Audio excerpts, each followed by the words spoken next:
Hello and welcome to the Tabletop Games blog Digital Eyes episode. We were a band of feared Viking warriors of Borg on the Lofoten Islands.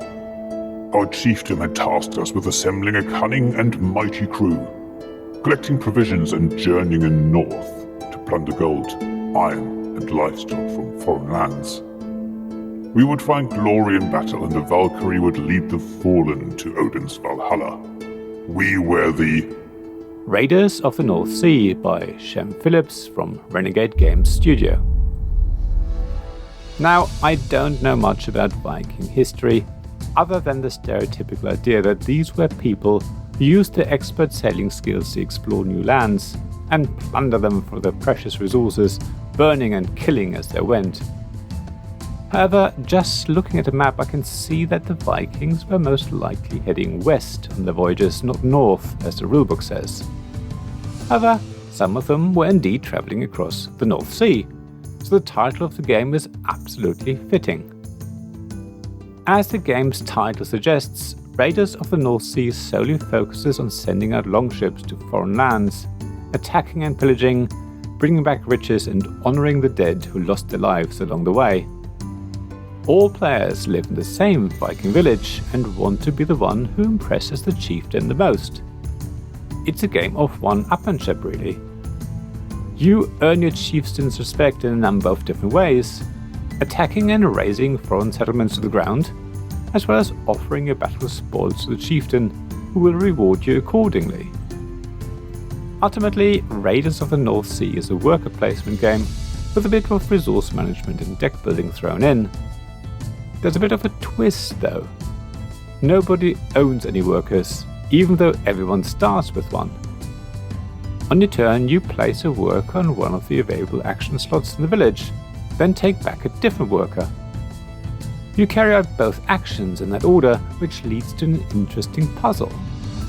Sometimes you really need to activate two specific locations, but neither has a worker on it. That means you can only use one of the two worker spaces. Not only that, if you keep an eye on what everyone else is doing, you can create situations where the next player won't be able to do what you think they were planning to do. It's a twist on worker placement I hadn't seen before. There's another twist though. Workers come in 3 levels: basic, medium and skilled. Depending on which one is placed in an action space, the action will potentially be more powerful. Some actions are also only available to medium or skilled workers. Now, everyone starts with a basic worker. After raid, you could return with a medium or even skilled worker. When you place your medium or skilled worker in the village, there may only be basic workers left for you to take. The next player can then take the medium or skilled worker you placed. After all of you live in the same village. It's a simple but really clever mechanism. Your ultimate goal is to raid harbours, outposts, monasteries and fortresses and bring back rich spoils, while also collecting glory along the way. To do so, you need to hire a crew, have enough provisions to last the voyage, and sometimes also bring gold along the way.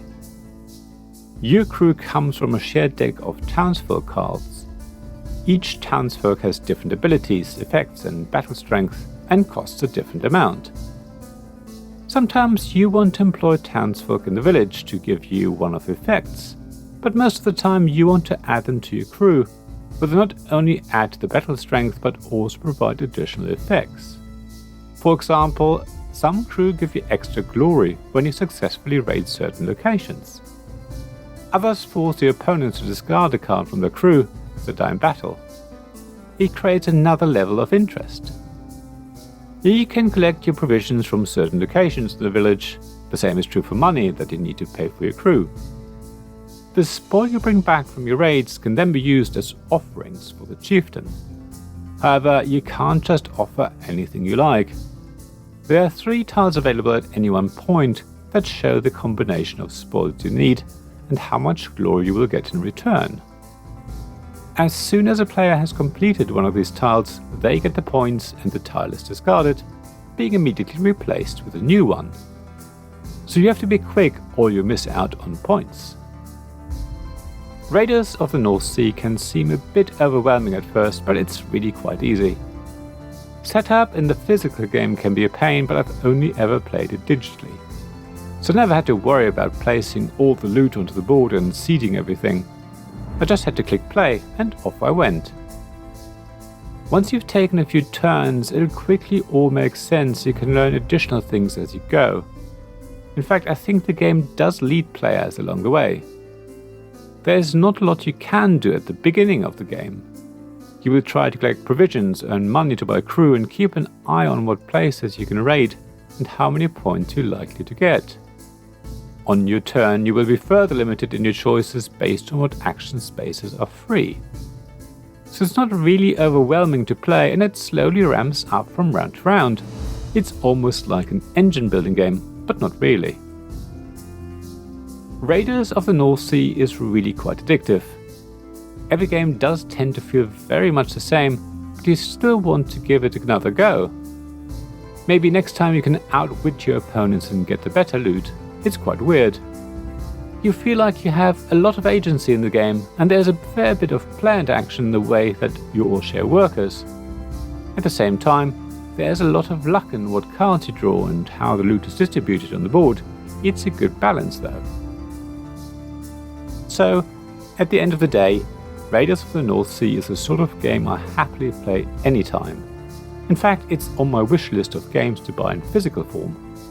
I love playing against the AI in the digital version, but playing against real people face to face is certainly a lot more fun. Thank you for listening to this Tabletop Games blog Digital Eyes podcast. Please check the description below for links mentioned in this episode, as well as to the written version of this article on the blog. If you enjoyed this episode, please subscribe, give us some stars or leave a review. Please also tell your friends about me, and if you want to offer financial support, check out my Patreon and Ko-fi pages, links to which you'll find in the blog at tabletopgamesblog.com. So thank you again for listening, and I hope to see you again soon. This podcast was made possible by the generous help of my supporters. Royal Patron Sean Newman, Magic Champion John Risley, Castle Guards David Miller and James Naylor, Dice Masters Alex Bardi, Paul Grogan and Robin Kay, and Shining Lights Jacob Davis, Gavin Jones, Sarah Reed and Richard Simpson.